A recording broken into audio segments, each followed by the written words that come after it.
Doctor Mohammad Yunus অন্তর্বর্তীকালীন সরকারের প্রধান উপদেষ্টা জাতিসংঘের সাধারণ পরিষদের ৮০তম অধিবেশনে অংশগ্রহণ করতে নিউ ইয়র্কে যাচ্ছেন।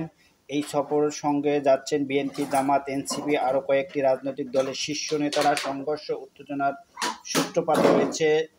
ইউনূসের আগমন লক্ষ্যে যুক্তরাষ্ট্র বিএনপি একটি স্বাগত কর্মসূচি ঘোষণা করেছে। অপরদিকে যুক্তরাষ্ট্র আওয়ামী লীগ এই সফরকে কেন্দ্র করে প্রতিবাদ কর্মসূচির ডাক দিয়েছেন এবং ডক্টর ইউনূসকে অবাঞ্ছিত বলে ঘোষণা করা হয়েছে।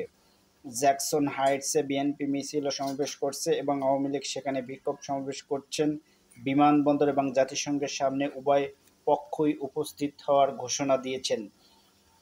উত্তেজনা ও সংঘর্ষের সম্ভাবনা, জনসমাগম, দুই দলের কর্মসূচি ও মিছিলের কারণে হঠাৎ কোনো ঘটনা ঘটতে পারে। বড় ধরনের অপ্রীতিকর পরিস্থিতি এড়িয়ে চলতে নেতাদের শান্তিপূর্ণ বজায় রাখার আহ্বান জানিয়েছেন। প্রবাসী সমর্থক ও নেতৃবৃন্দের ভূমিকা, যুক্তরাষ্ট্রের প্রবাসী বিএনপি ও আওয়ামী লীগের নেতা কর্মীরা সক্রিয় কর্মসূচির প্রস্তুতি নিচ্ছেন, একে অপরকে হুঁশিয়ারি দিচ্ছেন।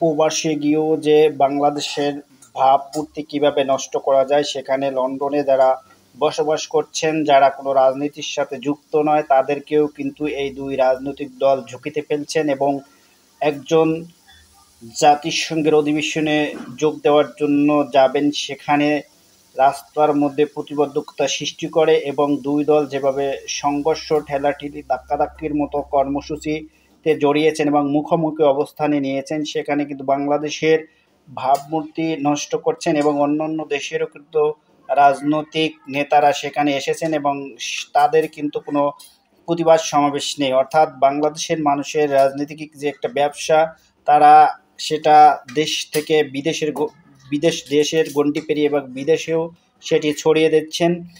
এই রাজনীতি থেকে মানুষ মুক্তি চাচ্ছেন, যে রাজনৈতিক দলগুলো তাদের এই কর্মসূচিগুলো করছেন কী কারণে, এবং সেখানে জাতিসংঘের অধিবেশনে ডক্টর ইউনূসকে যাবেন, সেখানে তারা প্রতিবাদ সমাবেশ করছেন। আর একদল স্বাগত জানাচ্ছেন রাজনৈতিক নেতৃবৃন্দকে।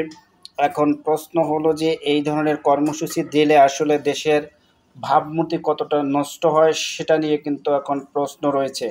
এবং বিদেশে সেখানে অনেক মানুষ বাংলাদেশে চাকরি করছেন, তারা কোনো রাজনীতির সাথে জড়িত নয়, কিন্তু এই ধরনের কর্মসূচিতে যদি কোনো অনাকাঙ্ক্ষিত বা সংঘর্ষের ঘটনা ঘটে, সে দেশের সরকার যদি কোনো বড় ধরনের কোনো পানিশমেন্ট বা ব্যবস্থা নেয়, সেক্ষেত্রে কিন্তু বাংলাদেশি যারা রয়েছেন, অর্থাৎ প্রবাসী যারা রয়েছেন, তাদেরই ক্ষতির সম্মুখীন হবেন।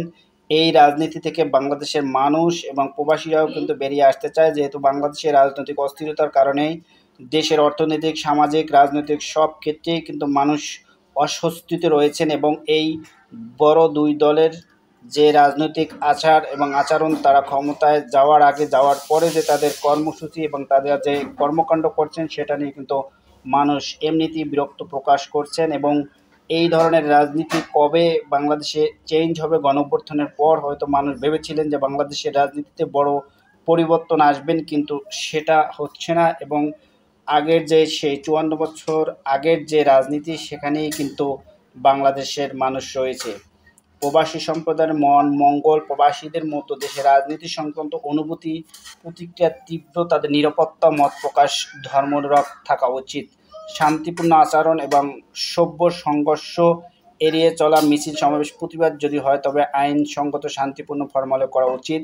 মিডিয়া ও জনসংযোগ, ভুল তথ্য বা গুজব রোপণ না হলে উত্তেজনা বাড়বে না। সঠিক তথ্য জানানোর জন্য পৌঁছানো জরুরি। নিয়ম আইন মেনে কর্তৃপক্ষের ভূমিকা, নিরাপত্তার দিকে থেকে স্থানীয় পুলিশ প্রশাসনকে যথেষ্ট সতর্ক থাকবে এবং যাতে হঠাৎ সংঘর্ষের রূপ না নেয়। এখন সেখানকার সর্বশেষ যে পরিস্থিতি, সেটা কিন্তু দেশের থেকে বিদেশের মিডিয়া কিন্তু সেটি দেখতে পাচ্ছেন এবং এখানে কিন্তু প্রবাসীদের উপর একটি বিরূপ প্রভাব পড়বে এবং প্রবাসীরাই দিন শেষে কিন্তু ক্ষতিগ্রস্ত হবে। এদিকে বাংলাদেশের মানুষ রাজনৈতিকভাবে যেভাবে ক্ষতিগ্রস্ত হয়, মানুষের জানমালের নিরাপত্তা এবং তাদের যে যাতায়াত, বড় রাজনৈতিক দলগুলো যখনও কোনো কর্মসূচি দেয়, সেখানে কিন্তু সাধারণ মানুষের যে যাতায়াত, তাদের যে কর্মমুখী মানুষেরা কিন্তু বিপাকে পড়ে যান এবং তারা হঠাৎ করেই বেরিয়ে দেখেন গাড়ি এবং যানজটের কারণে অনেক রাস্তা বন্ধ থাকে। এই পরিস্থিতি থেকে মানুষ কীভাবে মুক্তি পাবে সেটা নিয়েই কিন্তু এখন চিন্তা ভাবনা করছেন এবং রাজনৈতিক সহিংসতা এড়ানো এবং হরতাল অবরোধ সহ এবং রাস্তা আটকিয়ে বা মাঠে কর্মসূচি মতো এবং সামনে যে নির্বাচন সেটা নিয়েও কিন্তু এখন মানুষের মনে সন্দেহ রয়েছে যে ফেব্রুয়ারির নির্বাচন আসলে হবে কিনা।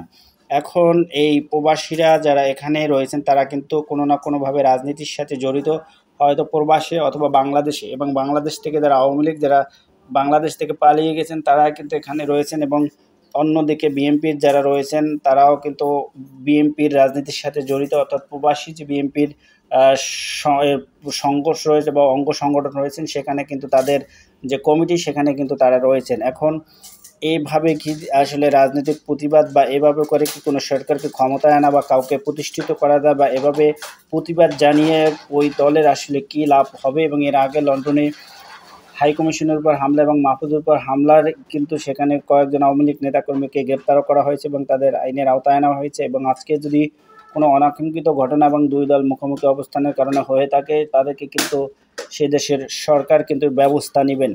এখন এইভাবে করে যদি দেশ বা বিদেশেও যদি তারা এরকম নৈরাজ্য সৃষ্টি করে, দেশে তো নৈরাজ্য রয়েছে এবং বিদেশের মাটিতেও যদি তারা এটা করে, এটা দেশের জন্য কতটুকু মঙ্গলজনক বা দেশের ভাবমূর্তি কতটা নষ্ট হবে এবং দেশের মানুষের জন্য কতটা ক্ষতিকর হবে, যেহেতু প্রবাস এই আয় বা রেমিটেন্সের কারণে কিন্তু বাংলাদেশের অর্থনৈতিক চাকা ঘুরছে, সেটা বিবেচনা করে রাজনৈতিক দলগুলোকে অবশ্যই কর্মসূচি দেওয়া উচিত। এবং যদি তারা দেশের মঙ্গল চায়, আসলে বাংলাদেশের বড় রাজনৈতিক দলগুলো কেউই দেশের মঙ্গল চায় না, তারা চায় তাদের নিজেদের যে পকেট অথবা নিজেদের আয় বাণিজ্য কীভাবে বাড়ানো যায়, ব্যবসা প্রতিষ্ঠান কীভাবে বাড়ানো যায়, সেটা কিন্তু সাধারণ মানুষ যারা রয়েছেন, সাধারণ ভোটার, তারা কিন্তু এখান থেকে বঞ্চিত হয় এবং তাদেরকেই কিন্তু দিন শেষে এটির মাশুল দিতে হয়।